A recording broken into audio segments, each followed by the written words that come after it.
civil wars.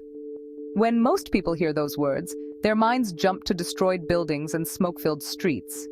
But the real damage of a civil war goes way beyond just shattered cities and broken windows.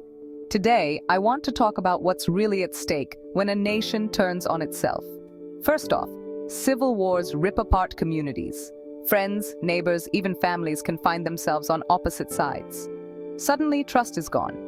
People who once shared meals are now divided by fear and suspicion. This damage doesn't disappear once the fighting stops. It lingers, sometimes for generations, making it hard for people to feel safe, even in their own homes. Now let's talk about the economy. Civil wars don't just interrupt business as usual, they flatten it. Factories close, farms are abandoned, and even basic things like bread or water become hard to find.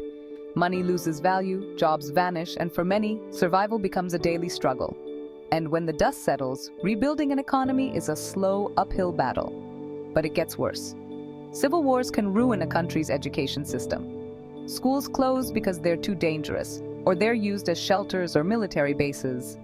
Kids lose years of learning. Some never go back, having to work or fight instead. Without education, a whole generation risks losing their future. Healthcare? That takes a massive hit too. Hospitals are overwhelmed or destroyed. Doctors and nurses might flee to save their own lives.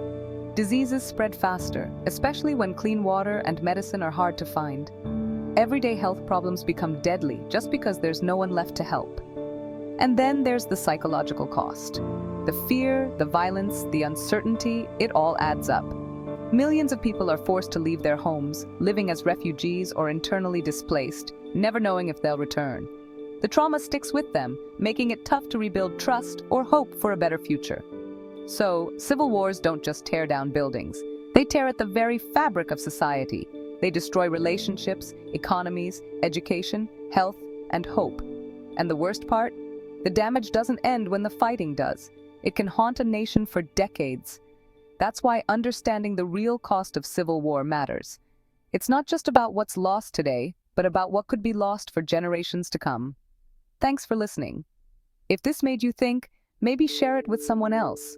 Sometimes, understanding is the first step to making sure history doesn't repeat itself.